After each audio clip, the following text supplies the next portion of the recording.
Hello, welcome to Balaji education point. मैं आप सबका बालाजी एजुकेशन पॉइंट के यूट्यूब चैनल पे स्वागत करता हूं। बेसिकली गाइस, आज का जो हमारा वीडियो रहेगा वो वीडियो रहेगा मेडिवल हिस्ट्री यानी कि मध्यकालीन इतिहास के ऊपर। मध्यकालीन इतिहास जिसे हम लोग एक तरीके से इस्लामिक इरा भी कह सकते हैं, यानी कि इस्लाम धर्म का भारत में आगमन किस तरीके से, किन कारणों की वजह से इस्लाम को भारत में एंट्री मिली, किस तरीके से इस्लामिक रूलर तुर्की से आए, अफगानिस्तान से आए, अरब से आए, वो भारत में आकर क्यों लूट मचाते थे, इन सारी बातों का जो हिस्ट्री है उसे मध्यकालीन इतिहास के अंदर रखा गया है। सबसे पहले मेडिवल हिस्ट्री पढ़नी कैसे है, आपको आपके ग्रुप्स के अंदर लगभग 25 पेजेस का एक पीडीएफ दिया गया है, जिसके ऊपर मैं अभी आपको पढ़ा रहा हूं।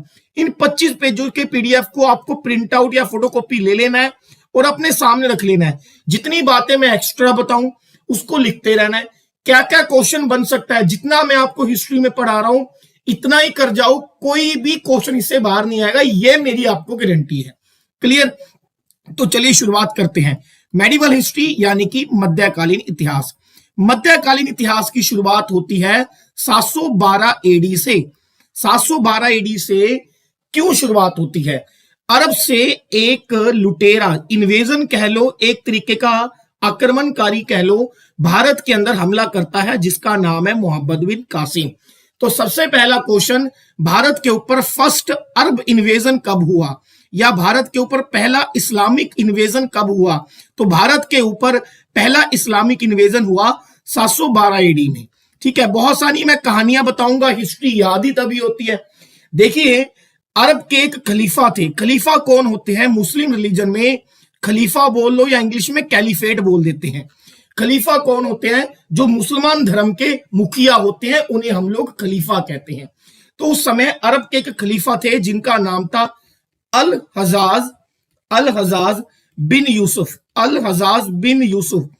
ठीक है, श्रीलंका के राजा ने इन खलीफाओं के लिए 8 समुद्री जहाज एज ए गिफ्ट भेजे थे। मेरी बात ध्यान से समझिए, श्रीलंका के किंग ने अरब के खलीफा अल हजाज बिन यूसुफ के लिए 8 समुद्री जहाज जो हैं गिफ्ट के तौर पर भेजे थे। ये अगर मैं आपको मैप के थ्रू समझाऊं, मान के चलो ये इंडिया है, ये श्रीलंका है, तो यहां पर कहीं आपको इस तरफ अरब मिलेगा। तो यहां से श्रीलंका के जहाज जा रहे थे, लेकिन क्या होता है कि भाई जब जैसे ही ये जहाज जो है कराची पर पहुंचते हैं, कराची आपको पता होनी चाहिए एक बहुत बड़ी बंदरगाह है कराची के अंदर। ठीक है, जैसे ही ये जहाज कराची पर पहुंचते हैं तो कुछ समुद्री लुटेरे उन जहाजों को लूट लेते हैं। क्या हुआ? श्रीलंका के राजा ने कुछ 8 समुद्री जहाज गिफ्ट के तौर पर अरब के खलीफा अल हजाज बिन यूसुफ के लिए भेजे। जैसे ही ये जहाज जो है कराची की बंदरगाह के आसपास पहुंचते हैं, वहां पर कुछ सी हॉकर्स यानी कि समुद्री लुटेरों ने उन जहाजों को लूट लिया। अब मेरी बात ध्यान से समझना, एक जगह है आजकल पाकिस्तान के अंदर जिसको बोलते हैं दिबेल। ये पुराना नाम है कराची का। ठीक है, कराची का पुराना नाम है। तो जब कराची के पास पहुंचे, समुद्री लुटेरों ने उन 8 जहाजों को लूट लिया। ठीक है, कराची के पास ही पड़ता है सिंध। तो सिंध और कराची का कुछ एरिया उस समय एक ब्राह्मण राजा था जिसका नाम था दाहिर सेन, उसके कंट्रोल में था। तो जो अरब का खलीफा है अल हजाज बिन यूसुफ, वो एक फरमान निकाल देता है कि भाई दाहिर साहब, आपके यहां पर मेरे सामान का लूट हुआ है, आपके यहां पर मेरे जहाज लूटे गए हैं, तो आप या तो उन समुद्री लुटेरों को मेरे सामने पेश कर दो, या जितने माल का नुकसान हुआ है उसकी भरपाई आप करोगे। समझ में आई? तो यहां पर दाहिर कहता है कि भाई मुझे नहीं पता किसने लूटा, समुद्री लुटेरे जो है वो मेरे अधिकार क्षेत्र में नहीं आते, तो आप खुद देखो, आप खुद उन समुद्री लुटेरों से पूछो। तो यहां से जो अल हजाज बिन यूसुफ है काफी गुस्सा हो जाता है कि दाहिर ने तो मेरी बात मानने से मना कर दिया। तो दाहिर को सबक सिखाने के लिए अल हजाज बिन यूसुफ लगभग 15 बार सिंध के ऊपर अटैक करता है। कितनी बार अटैक करता है? 15 टाइम अटैक करता है, लेकिन 15 के 15 बार अनसक्सेसफुल रहता है। क्लियर होगी बात? तो फाइनली 16th अटैक के अंदर वो अपने नेफ्यू, ठीक है, 16वें अटैक के अंदर वो अपने नेफ्यू कह लो, जो बाद में उसका सन इन लॉ भी बना, ठीक है, नेफ्यू कह लो चाहे बाद में ये कह लो जो उसका सन इन लॉ भी बना, उसका जो नेफ्यू था मोहम्मद बिन कासिम, इसे भेजता है कि भाई तू जाकर इसको ऊपर हमला कर, दाहिर को दंडित कर, इसको मेरे कदमों में लाकर फेंक। तो ये सबसे पहला हमला माना गया जिसमें इनको थोड़ी बहुत सक्सेस मिली। तो इसलिए क्वेश्चन आता है कि भारत के ऊपर होने पहला इस्लामिक हमला कौन था? वो था मोहम्मद बिन कासिम, जो कि अरब के थ्रू आया था, अरब के खलीफा के थ्रू आया था। इसने सिंध पे अटैक किया। उस समय सिंध का राजा कौन था? ब्राह्मण राजा था दाहिर सेन। क्लियर होगी बात। और मोहम्मद बिन कासिम ने दाहिर को 712 एडी में क्या किया? डिफीट किया। ये सबसे पहली इंट्रोडक्शन है कि क्यों ये लोग उठ के भारत आए। ठीक है, श्रीलंका के राजा ने 8 जहाज गिफ्ट किए थे। अल हजाज बिन यूसुफ, जो कौन है? अरब का एक खलीफा है। रस्ते में कराची बंदरगाह पे ये लूट लिए गए। उस समय सिंध और कराची का जो ज्यादातर एरिया है ब्राह्मण राजा दाहिर के पास आता था। ठीक है, तो ये फरमान जारी कर दिया गया कि इन सारे हमलों की भरपाई दाहिर करेगा, और उसके बाद की कहानी मैं आपको समझा चुका हूं। तो इतने पहले से हमें यह समझ में आ गया कि क्वेश्चन आएगा कि भारत पर होने वाला पहला इस्लामिक सक्सेसफुल जो हमला था वो मोहम्मद बिन कासिम के द्वारा किया गया था 712 एडी में, जो कि अरब के जो खलीफा हैं अल हजाज बिन यूसुफ, उनका सन इन लॉ भी था और उनका क्या था? नेफ्यू था। जैसे ही मोहम्मद बिन कासिम ने सिंध को जीता, वैसे ही उसी समय जो सिंध है वो प्रोविंस बन गया, मतलब हिस्सा बन गया। किदा हिस्सा बन गया? उमायड खिलाफत का। ठीक है, याद रखना, वैसे ही जो सिंध है हिस्सा बन गया उमायड खिलाफत। उमायड खिलाफत मतलब अरब के वो खलीफा जिनको इकट्ठा कर दिया जाए तो उनकी खिलाफत बोलते थे उन्हें, यानी कि उनका जो परिवार है उन्हें बोलते थे अरब के खलीफाओं को उमायड खिलाफत। जैसे ही मोहम्मद बिन ने, ठीक है जी, क्लियर हो गया, तो ये हिस्सा बन गया था उमायड खिलाफत का। नेक्स्ट अगला है महमूद ऑफ गजनी, भारत पे पहला तुर्किश इन्वेजन। देखो यहां पर मैं बार बार एक शब्द इस्तेमाल कर रहा हूं, इन्वेजन। इन्वेजन का मतलब होता है एक तरीके से अटैक, एक तरीके से लूटना। अगर आप किसी के घर में लूट मचाते हो, वहां से सामान लूटा, पैसा लूटा और अपने घर वापिस आ जाए तो उसे इन्वेजन कहते हैं। आपने वहां पर अपना राज्य स्थापित नहीं किया। तो ये मोहम्मद बिन कासिम जो है ये एक तरीके से दाहिर को दंडित करने आया है, उसको लूटने आया है, अपने नुकसान की भरपाई करने आया है, राज करने नहीं आया। सेम हुआ महमूद ऑफ गजनी के समय पर, यह भी एक आक्रमणकारी था, इसने भी इन्वेजन किया। इसका मकसद भी कहीं भारत पे राज करना नहीं था। क्लियर होगी बात। तो भारत पे पहला तुर्किश आक्रमणकारी कौन हुआ है? महमूद हुआ है। कहां का? गजनी का। गजनी भाई इसका नाम नहीं है, गजनी कैपिटल है, गजनी इसकी राजधानी है, जो आजकल साउथ काबुल में, दक्षिण काबुल में पड़ती है। ये याद रखना, ठीक है। महमूद इसका असली नाम है, गजनी इसकी क्या है? राजधानी है।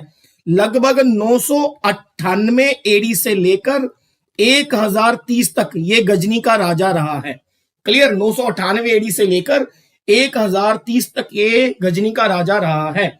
इसने एक बहुत बड़ा एम्पायर स्थापित किया। देखिए गजनी का जन्म होता है 1971 एडी के अंदर। इसके पिताजी का नाम था सुबाकती घनी, सुबाकती घनी, जो कि गजनी के रहने वाले थे। क्लियर है, ओके है। ये अपने पिताजी के साथ भारत आया करता था हमला करने के लिए। सुबाकती घनी ने 986 एडी के अंदर, 986 एडी के अंदर भारत पे हमला किया था। क्लियर। उसके बाद में ये जान लीजिए कि 1997 के अंदर सुबाकती घनी की मृत्यु हो जाएगी और सुबाकती घनी के मरने के बाद 998 एडी के अंदर महमूद ऑफ गजनी जो है राजा बनेगा। तो असल में जो महमूद गजनी ने खुद के दम पर हमले किए वो 998 एडी से चलेंगे। क्लियर होगी बात, ठीक है। 1030 में मलेरिया होने की वजह से इसकी डेथ हो जाएगी महमूद गजनी की। आगे बढ़ते हैं। तो पहली लाइन हमने क्या पढ़ी कि भाई भारत पे पहला तुर्किश आक्रमण जो था महमूद ऑफ गजनी के द्वारा किया गया था, जिसका जन्म 971 एडी में हुआ था। और इसके पिताजी का नाम क्या था? सुबाकती घानी था, जो भारत में अपना पहला हमला 986 एडी के अंदर करते हैं, जिस समय पहली बार गजनी भारत आया था। क्लियर। 997 एडी में सुबाकती घानी की मृत्यु हो जाती है उसके बाद 998 एडी के अंदर गजनी जो है राजा बनता है। सुबाकती घानी का सबसे बड़ा बेटा था महमूद ऑफ गजनी, ठीक है। लेकिन कहा जाता है कि अपनी जिंदगी के आखिरी दिनों में सुबाकती घानी जो है अपने बेटे गजनी से, महमूद से खुश नहीं था। तो सुबाकती घानी का जो सबसे छोटा बेटा था, यंगेस्ट बेटा था इस्माइल, तो मरने से पहले उसने इस्माइल को राजा बना दिया और बाद में महमूद ने इस्माइल को हराया और उसके बाद इसका ताजपोशी हुई। ये बात भी याद रखना।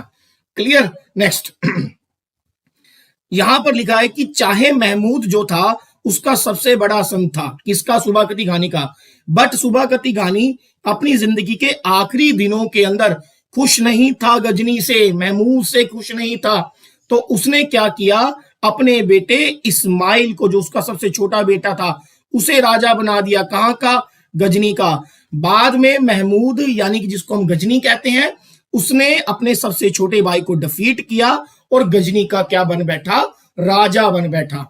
गजनी ने भारत पर 17 बार अटैक किए, 17 टाइम अटैक किए, सिर्फ एक ही सोच से कि जाएंगे, खाएंगे, लूटेंगे, वापिस आ जाएंगे। रूल नहीं करना है। They want only to attack and invade India. Bharat ਨੂੰ ਪਲੰਡਰ ਕਰਨਾ ਹੈ, ਭਾਰਤ ਨੂੰ ਲੁੱਟਣ ਦੇ ਮਕਸਦ ਦੇ ਨਾਲ ਇਹਨਾਂ ਨੇ ਹਮਲੇ ਕੀਤੇ।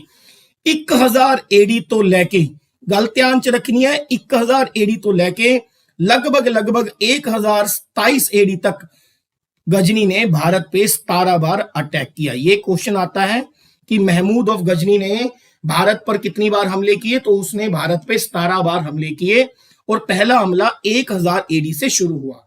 986 एडी में जब वो भारत आया था तब वो अपने पिताजी के साथ आया था। अपने दम पे पहला हमला उसने 1000 एडी से शुरू किया। पिता का नाम सुबाकती घानी था, सबसे छोटे बेटे का नाम इस्माइल था। अब उसके हमलों के बारे में पढ़ते हैं। मेरी बात जरा ध्यान से समझिएगा, ठीक है। इस पीडीएफ को सामने रखने का है। सारे हमले आप नहीं याद रख सकते। टू द पॉइंट जो आपके पंजाब के पेपर या फिर आपके पीपीएससी के पेपर, कोई भी छोटा बड़ा आपका पेपर हो, ठीक है, आप चाहे पीपीएससी की तैयारी क्यों ना कर रहे हो, किसी भी आप पंजाब के पेपर में ये लेक्चर आपके लिए काम आने वाला है। इस पीडीएफ को सामने रखना। जिसको पीडीएफ नहीं मिले वो कृपया मैसेज कर दे 9646810103 कि सर मुझे कृपया पीडीएफ भेज दो मेडिवल हिस्ट्री का। बस इतना लिखना है, ठीक है। चलो आगे बढ़ते हैं। 17 बार हमला किया 1000 एडी से लेकर कहां तक? 1027 एडी तक। वेरी वेरी इंपॉर्टेंट क्वेश्चन है। क्वेश्चन कभी कभार ये आ जाता है कि जब वो राजा बना तो वो कितनी साल की उम्र का था? 27 साल की उम्र का था। 971 एडी में जन्म हुआ, लगभग 998 एडी के अंदर वो क्या हुआ? राजा बना। तो कितने साल की उम्र का था जब वो राजा बना? ही वॉज 27 ईयर ओल्ड, ठीक है। और ये पहला राजा था जिसने सुल्तान का टाइटल अडॉप्ट किया। He was the first king in तुर्की who adopted the title of sultan. सुल्तान का मतलब होता है जिसकी अपनी अथॉरिटी हो, जिसके अपने रूल हो, ठीक है। Who was the first Turkish king to adopt the title of sultan, ठीक है। पहला तुर्की राजा जिसने सुल्तान का टाइटल अडॉप्ट किया वो कौन था? महमूद ऑफ गजनी। चलिए इसके हमले के ऊपर चलते हैं। इसने अपना फर्स्ट इन्वेजन कह लो या अटैक कह लो, 1000 एडी में किया फ्रंटियर टाउन पे। फ्रंटियर टाउन कौन से हैं? ठीक है, जब आप तुर्की से उठ के भारत आओगे तो जहां पर तुर्की की सीमा खत्म होगी और भारत की सीमा शुरू होगी नॉर्थ वेस्ट रीजन के अंदर, ये मैं आपको मैप के थ्रू समझा देता हूं, ठीक है। ये आज का पाकिस्तान, ये वाला जो नॉर्थ वेस्ट रीजन है, तुर्की से यहां पर जब हमले होंगे तो इसने अपना सबसे पहला हमला नॉर्थ वेस्ट रीजन पे किया, जिनको हम लोग क्या बोलते हैं? जिनको हम बोलते हैं फ्रंटियर टाउन। आजकल ये मॉडर्न अफगानिस्तान में पड़ता है ये एरिया, ठीक है, जिसपे इसने अपना सबसे पहला हमला किया था। इसका दूसरा हमला 1001 एडी के अंदर हुआ। इंपॉर्टेंट है, यहां पर डबल स्टार लगाओ, क्योंकि ये दूसरा हमला इसने पंजाब के ऊपर किया था। पंजाब का एक हिंदू किंग था जिसका नाम था जयपाल। इसने अपना दूसरा हमला जयपाल के ऊपर किया, जो कि पंजाब का राजा था, 1001 एडी में, ठीक है। और इसी हमले को बोलते हैं फर्स्ट बैटल ऑफ वाहिंद। वाहिंद दा पहला युद्ध किनू किया जाता है, या वाहिंद दा पहला युद्ध किने लड़िया? तो हम याद रखेंगे कि जो वाहिंद है उसका पहला युद्ध महमूद ऑफ गजनी और जयपाल के बीच में लड़ा गया 1001 एडी के अंदर। बात क्लियर होगी कि नहीं हो गई? आगे बढ़ते हैं। युद्ध में जयपाल हार जाता है। इंसल्ट बर्दाश्त नहीं होती, तेल छिड़कता है, अपने आप को आग लगा के सुसाइड कर लेता है। 1002 एडी में जयपाल के मरने के बाद उसका बेटा, ठीक है, आनंदपाल राजा बनता है। उसका बेटा कौन? आनंदपाल राजा बनता है। बात समझ में आ गई कि नहीं आ गई? अब आ गया गजनी का सिक्स्थ हमला, सिक्स्थ अटैक। तो ये इसने सिक्स्थ अटैक किया भारत के ऊपर 1008 एडी में। पहला हमला 1000 एडी में फ्रंटियर टाउन पे, दूसरा हमला 1001 एडी में, 1001 एडी में पंजाब के ऊपर, जिसे फर्स्ट बैटल ऑफ वाहिंद कहते हैं, जयपाल को हराया। इसका सिक्स्थ अटैक हुआ 1008 एडी में, इसमें इसने आनंदपाल को हराया, जयपाल के बेटे आनंदपाल को हराया, और इसी हमले को बोलते हैं सेकंड बैटल ऑफ वाहिंद, वहिंद दा दूजा युद्ध। ठीक है, Mahmood defeated Anandpal in the second battle of Wahind in the year of 1008 AD। Am I clear? सबसे इसका जो फिरोशियस खतरनाक जो हमला था वो था 16th attack. Super important question. Mahmud of Ghazni के 17 हमलों में से सबसे खतरनाक हमला कौन सा था? 16th। इसमें इसने सोमनाथ टेम्पल को लूटा था। सोमनाथ जो है गुजरात के अंदर फेमस शिवजी का टेम्पल है। जैसे हमारे सिख रिलीजन के अंदर 5 अकाल तख्त हैं, उसी तरीके से हिंदू माइथोलॉजी के अंदर शिवजी के 12 ज्योतिर्लिंग है। उन 12 ज्योतिर्लिंग में से एक ज्योतिर्लिंग है सोमनाथ टेम्पल। 1025 एडी के अंदर इतना सोना था इसके अंदर, इतनी चांदी थी, इतना पैसा था ना इसके अंदर, सब लूट के ले गया। समझ में आई? 1025 एडी के अंदर। एक अनुमान कहता है, मेरी बात जरा ध्यान से समझिए, कि एक अनुमान कहता है कि जब 16वें हमले के अंदर इसने सोमनाथ का मंदिर लूटा, लगभग 20 मिलियन 20 मिलियन दिनार जो थे, दिनार मुसलमानों की करेंसी होती है, ठीक है, 20 मिलियन दिनार लूटे थे इसने, 20 मिलियन दिनार लूटे थे। इतना बड़ा हमला था। और उस समय गुजरात का राजा था भीमा प्रथम, भीमा प्रथम, जिसको इसने 16वें हमले के अंदर हराया। Very very important. तो गजनी का जो सबसे खतरनाक हमला था वो 16वां था, सोमनाथ टेम्पल के ऊपर 1025 एडी के अंदर 20,000 दिनार लूटे थे। ठीक है, और कौन कौन से हमले याद रखने हैं कि इसका जो दूसरा हमला था 1001 एडी में हुआ, known as first battle of Waihind, जिसमें इसने जयपाल को हराया। वाहिंद जो है आजकल नियर पेशावर है। पेशावर कहां पर है? पाकिस्तान के अंदर। इसका जो 6वां हमला था 1008 एडी में हुआ, इसमें इसने जयपाल के बेटे आनंदपाल को हराया, known as the second battle of Waihind. 16वां हमला सबसे इंपॉर्टेंट है, सोमनाथ का मंदिर लूटा 1025 एडी के अंदर, 20,000 दिनार ले गया वहां से लूटकर, भीमा प्रथम को हराया था इसने। बात क्लियर हुई कि नहीं हुई? और इसका जो आखिरी हमला था 1027 एडी के अंदर हुआ। क्लियर होगी बात? एक चीज और याद रखना, कहा जाता है कि 16th जो इसका 16वां हमला था उसमें इसने 8 गुना ज्यादा रकम लूटी थी, 8 गुना ज्यादा पैसा लूटा था, जितना पैसा इसने अपने पहले हमले के अंदर लूटा था।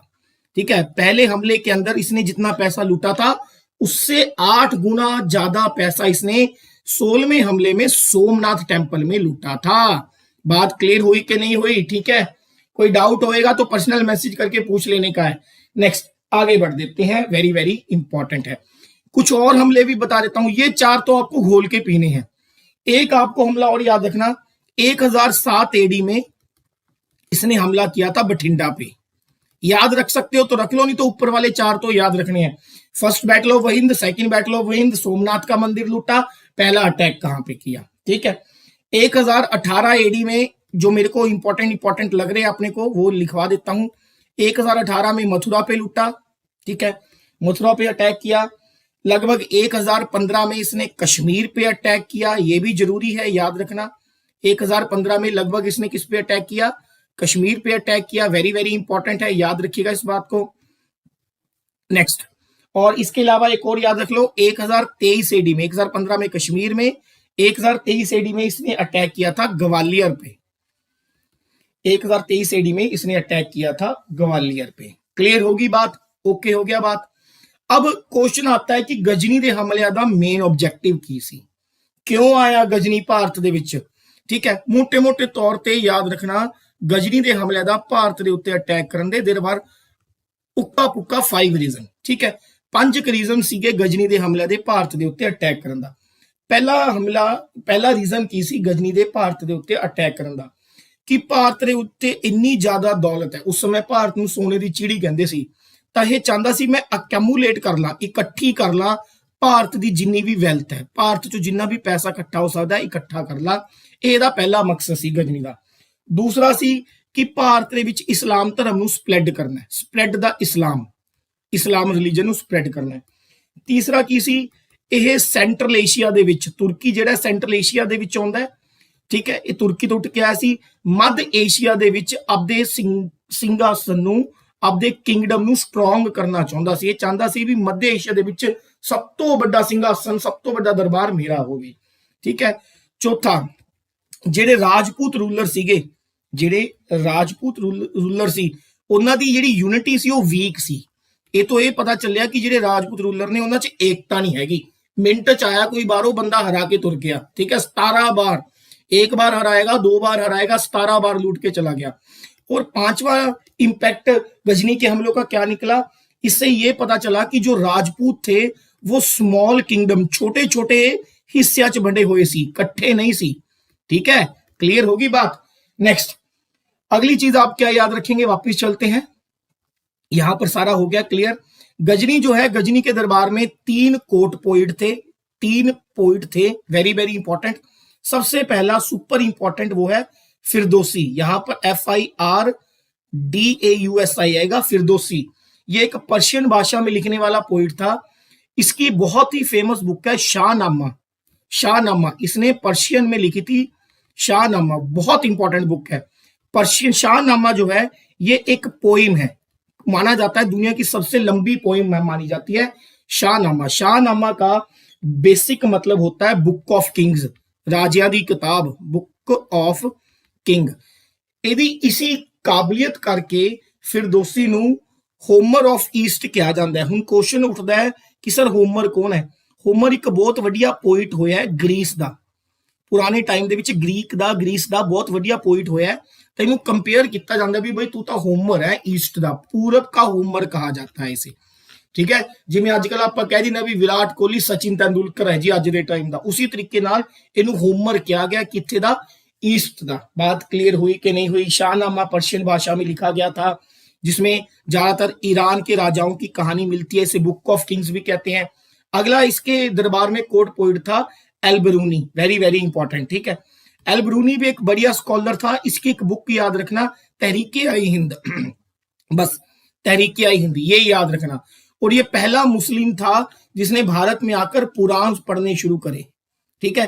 जैसे आपको अगर पता हो शिव पुराण, दुर्गा पुराण, ब्रह्म पुराण, गरुड़ पुराण, ठीक है, इस तरीके से पुराण होते हैं हिंदू माइथोलॉजी के अंदर। तो first Muslim who started to read the Purana was the Alberuni. तीसरा था उत्बी, इसको छोड़ना चाहो तो छोड़ सकते हो, याद रखना चाहो तो ਤੁਹਾਡੀ ਆਪਦੀ मर्जी है। इन्हें किताब लिखी सी किताब-उल-यमन और तहरीक-ए-यमन, ये 2 किताबें हैं। फिरदौसी मोस्ट इंपॉर्टेंट, एल्बरूनी 50-50, युतबी आप छोड़ सकते हो। क्लियर होगी बात? ये पूरा आपको याद रखना है गजनी के बारे में कि गजनी क्यों आया, क्या क्या उसने काम किया और उसका मेन रीजन क्या था। क्लियर? नेक्स्ट अब हम देखेंगे कि गजनी के हमलों का रिजल्ट क्या निकला। कि अब गजनी आया, ठीक है, महमूद ऑफ गजनी आया, हमले किए, इतना कुछ लूटा, इतने पैसे ले गया, रिजल्ट क्या निकला, इंपैक्ट क्या निकला? सबसे पहला इंपैक्ट क्या निकला कि भारत की जो इकोनॉमिक कंडीशन थी, आर्थिक कंडीशंस थी, वो वीक हो गई, इतना पैसा लूट के ले गया, ठीक है। दूसरा, भारत की जो पॉलिटिकल कंडीशन थी, राजनीतिक व्यवस्था, वो डगमगा गई, पॉलिटिकल कंडीशन वीक हो गई। क्लियर? तीसरा इसका इंपैक्ट क्या निकला? इससे ये पता चल गया कि जो नॉर्थ वेस्ट है, उत्तर पश्चिम है भारत की, उसकी जो बाउंड्रीज है वो बहुत वीक है, वहां से कोई भी आ सकता है। नॉर्थ वेस्ट मतलब ये भारत हो गया, अगर मैं आपको बनाऊं तो ये पाकिस्तान वाला, ये वाला नॉर्थ वेस्ट वाला एरिया, कि यहां से कोई भी भारत पे हमला कर सकता है। और चौथा इंपैक्ट क्या पड़ा गजनी के हमले से कि भारत में तुर्कीज की एंट्रीज होगी, तुर्कियां ਦਾ ਭਾਰਤ ਦੇ ਵਿੱਚ ਇੱਕ ਤਰੀਕੇ ਦੇ ਨਾਲ ਜਨਮ ਹੋ ਗਿਆ ਕਿ ਹੁਣ ਤੁਰਕੀਜ਼ ਹਮਲੇ ਭਾਰਤ ਦੇ ਵਿੱਚ ਹੁੰਦੇ ਰਹਿਣਗੇ। ਇੱਕ ਤਰੀਕੇ ਨਾਲ ਇਹ ਕਹਿ ਸਕਦੇ ਹੋ ਵੀ ਗਜਨੀ ਨੇ ਭਾਰਤ ਦੇ ਵਿੱਚ ਤੁਰਕੀ ਐਮਪਾਇਰ ਦਾ ਫਾਊਂਡੇਸ਼ਨ ਕਰਤਾ, ਨੀਂਹ ਪੱਥਰ ਰੱਖ ਦਿੱਤਾ। ਕਲੀਅਰ ਹੋਗੀ। ਇਕਨੋਮਿਕਲੀ ਅਸੀਂ ਵੀਕ ਹੋ ਗਏ, ਪੋਲੀਟੀਕਲ ਸਾਡੀ ਰਾਜਨੀਤਿਕ ਵਿਵਸਥਾ ਡਗਮਗਾ ਗਈ। ਠੀਕ ਹੈ, ਇਹ ਤੋਂ ਇਹ ਪਤਾ ਚੱਲਿਆ ਵੀ ਨਾਰਥ ਵੈਸਟ ਜਿਹੜਾ ਭਾਰਤ ਦਾ ਸਭ ਤੋਂ ਕਮਜ਼ੋਰ ਹਿੱਸਾ ਹੈ, ਰਾਜਪੂਤ ਰੂਲਰਾਂ ਦੀ ਵੀਕਨੈਸ ਨਿਕਲ ਕੇ ਸਾਹਮਣੇ ਆ ਗਈ, ਉਹਨਾਂ 'ਚ ਯੂਨਿਟੀ ਨਹੀਂ ਸੀ। ਇਸ ਤੋਂ ਇਲਾਵਾ ਗਜਨੀ ਨੇ भारत ਦੇ ਵਿੱਚ तुर्की एम्पायर का नींह पत्थर रख दिता। समझ में आई कि नहीं आई? देखो, अगर पूछे कि भारत में तुर्की एम्पायर का जन्मदाता कौन है, वो है गजनी। लेकिन अगर पूछे भारत में एक्चुअल में इस्लामिक रिलीजन का जनक किसे कहा गया, who is known as the real founder of Muslim और Islamic power in India, then you have to tick Mohammad Ghori. अब हम आगे बढ़ते हैं। मोहम्मद गोरी भी तुर्की से था, इसको आप सेकंड तुर्किश अटैक कह सकते हो। जैसे मोहम्मद बिन कासिम था या गजनी था, ये सब इन्वेडर थे, आए, खाया पिया, लूटा, चले गए। They don't want to rule India. तो इससे भारत कमजोर तो हुआ, लेकिन भारत के कल्चर पे, भारत की संस्कृति पे, भारत के रिलीजन पे इतना इंपैक्ट नहीं पड़ा। लेकिन जो गोरी था, ये भारत पे रूल करने आया था। ये कहता लूटना नहीं है भाई, राज करना है यहाँ पे ठोक के। तो इससे भारत के अंदर भारत की संस्कृति, कल्चर, रिलीजन पे इंपैक्ट सबसे ज्यादा पड़ेगा। आगे बढ़ते हैं जी हम लोग मोहम्मद गोरी के ऊपर। मोहम्मद गोरी, इसको कहा जाता है सेकंड तुर्किश इन्वेजन कह सकते हैं। लगभग 1175 से लेकर 1206 तक इसने भारत के ऊपर जो है एक तरीके से दिल्ली के ऊपर राज किया। ठीक है, known as the real founder of Muslim empire in India. ठीक है, ओरिजिनल नाम था इसका मुजुद्दीन मोहम्मद और मोहम्मद गोरी। ठीक है, he was a ruler of a small kingdom in Afghanistan. Afghanistan के अंदर एक छोटे से हिस्से का रूलर था, उस समय वो तुर्की का हिस्सा बचता था। But he was interested in conquering the north India and adding it to his kingdom. मतलब इसमें इंट्रोडक्शन में ये कहा रहा है कि जो मोहम्मद गोरी है जी, वो अफगानिस्तान के एक छोटे से कस्बे का रहने वाला था, लेकिन इंटरेस्ट रखता था पूरे नॉर्थ इंडिया को, उत्तर भारत को लूटकर अपने साम्राज्य में मिलाने का। और इसको सेकंड तुर्किश इन्वेजन भी कहते हैं और भारत के अंदर इस्लाम धर्म का असली जन्मदाता भी कहते हैं। क्यों? क्योंकि ये राज करने आया था, लूटने नहीं आया था। इसने अपना पहला इन्वेजन यानी कि अटैक डायरेक्टली मुल्तान पे किया था, जो आजकल पाकिस्तान में है, और मुल्तान को सिटी ऑफ गोल्ड कहते हैं। इंपॉर्टेंट क्वेश्चन है। 1175 एडी में किया था, जो कि सक्सेसफुल रहा। उसके बाद 1179 पे इसने अपने अगला हमला पेशावर पे किया। ध्यान से देखो, नॉर्थ वेस्ट से धीरे धीरे भारत में अंदर आ रहा है। ये पूरा भारत है, तो यहां से धीरे धीरे धीरे धीरे करके ये नॉर्थ इंडिया की तरफ बढ़ रहा है।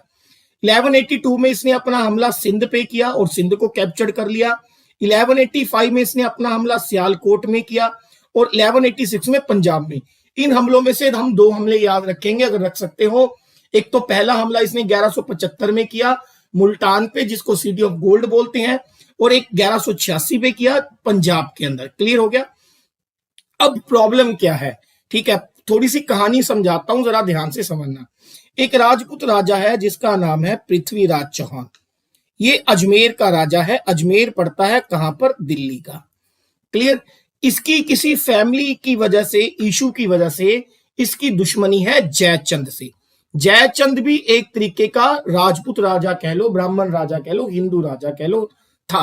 इसकी दुश्मनी थी जयचंद से। तो भाई जयचंद जो है खुद तो इसको हरा नहीं सकता। जयचंद कन्नौज का राजा था। जयचंद कहां का राजा था? कन्नौज का। तो जयचंद ऐसा माना जाता है कि उसने गोरी को इनवाइट किया था कि आ भाई तू दिल्ली पे अटैक कर, मैं तेरी मदद करूंगा और दोनों बाद में मिल बांट के देख लेंगे। ठीक है, तो who invited a Ghori to attack on India? That was invited by the Jaichand who was a ruler of Kannauj. Clear है? तो जी गोरी ने दिल्ली पे हमला किया। गोरी ने दिल्ली पे 2 हमले किए। ठीक है, तेराइन की जगह, तेराइन एक मैदान है, आजकल हरियाणा में है। ठीक है, जिन्हें आप माझे मैदान या मालवे मैदान कह लेने, उस समय हैरान उसी तरीके से हरियाणा में आज तेराइन के मैदान है।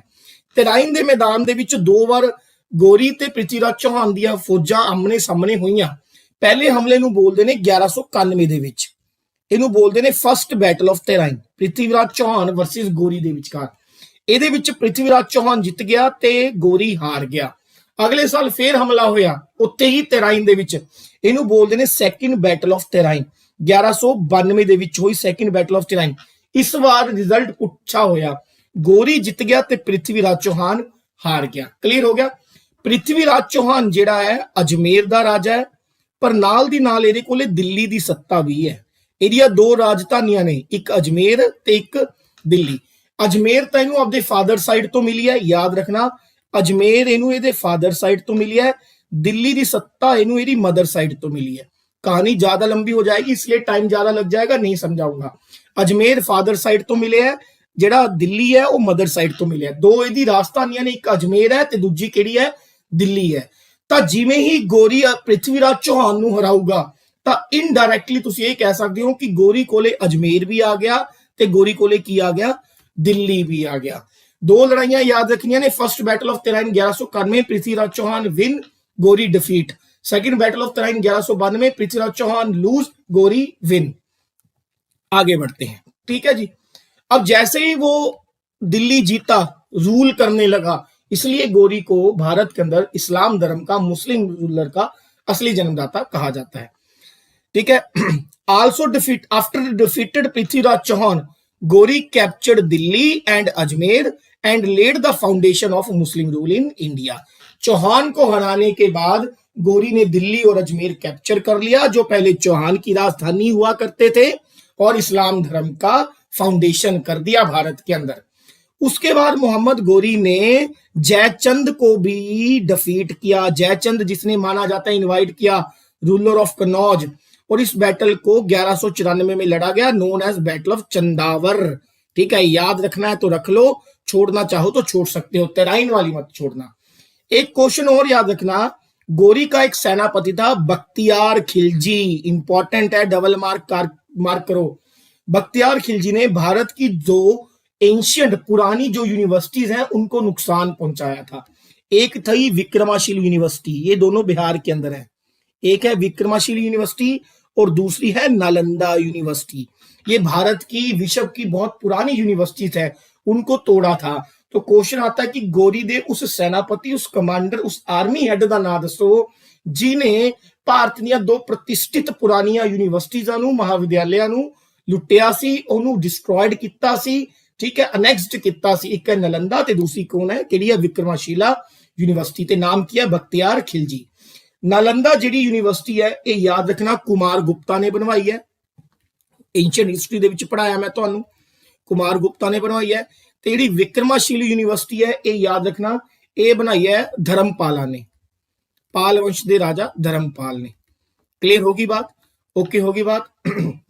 नेक्स्ट, गोरी 1206 ईस्वी में गोरी की मृत्यु हो जाती है, और मरने से पहले गोरी अपने गुलाम को, अपने स्लेव को, या ये कह लीजिए अपने सबसे ट्रस्टवर्दी बंदे को दिल्ली का एक तरीके से चौकीदार बना जाता है कि भाई जब तक मैं नहीं आता तू संभाल, और उसका नाम क्या है, कुतुबुद्दीन ऐबक। यहां तक याद रखना। क्लियर, गोरी मर चुका है 1206 ईस्वी में, कुतुबुद्दीन ऐबक को दिल्ली का सिंहासन मिल चुका है, ठीक है। गोरी की मृत्यु कैसे हुई, गोरी एक बार नमाज पढ़ रहा था, नमाज पढ़ते वक्त इसका गला काटा गया था। पूरी कहानी का भी फ्री समय में सुनाएंगे, ठीक है। आगे बढ़ते हैं भाई, इतना ही आपके पेपर के लिए जरूरी है जो आपको याद रख लेना है, और वेरी वेरी इंपॉर्टेंट भी है। पृथ्वीराज चौहान के ऊपर कुछ क्वेश्चन पूछ लेते हैं। 1166 में जन्मा था गुजरात के अंदर। उस बेटा किसका था, he was a son of Someshwar, ठीक है जी। He was king from the Chauhan dynasty, Chauhan dynasty से राजा था, ठीक है। ही आल्सो नोन एज, मुस्लिम किताबां दे अंदर मुस्लिम इतिहासकार पृथ्वीराज चौहान ਨੂੰ ਕਿਹੜੇ ਨਾਮ ਦੇ ਨਾਲ ਲਿਖਦੇ ਨੇ, ਰਾਏ ਪਿਠੋਰਾ, ठीक है।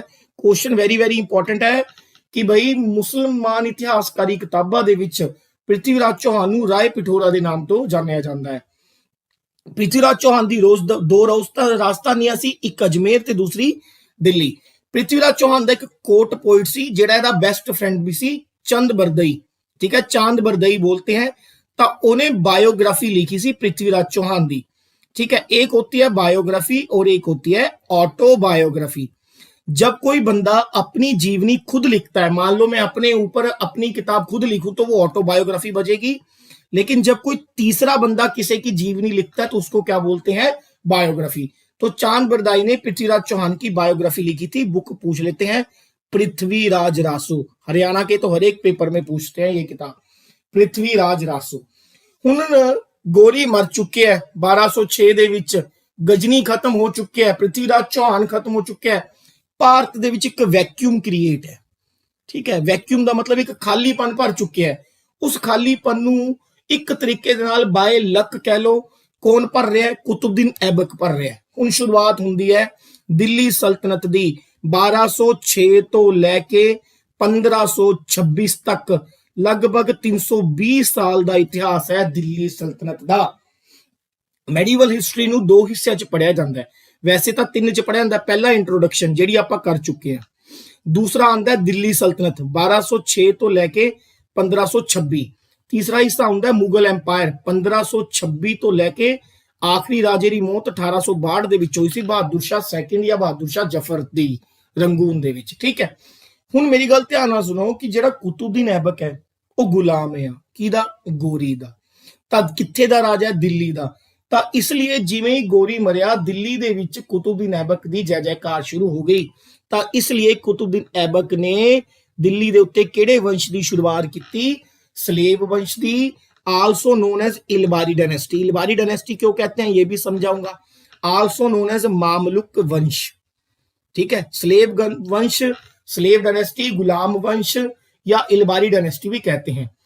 ज्यादातर जो गुलाम वंश के स्लेव डायनेस्टी के राजे हैं कुतुबुद्दीन ऐबक को छोड़कर, इल्तुतमिश आएगा, बालबन आएगा और बहुत सारे राजे आएंगे, वो सब तुर्की के एक आदिवासी कबीला है। जिवें अपने उरे बहुत सारे आदिवासी कबीले पाए जाते हैं, ट्राइब पाए जाते हैं, ठीक है। उस तरीके नाल तुर्की का एक आदिवासी कबीला सी इलबारी कबीला। तो कुतुबुद्दीन ऐबक नूं छोड़ के गुलाम वंश के ज्यादातर राजे इलबारी कबीले तो संबंध रखते सी, इसलिए इहनूं इलबारी कबीले का राज भी कहा जाता है, मामलुक कबीले का राज भी कहा जाता है।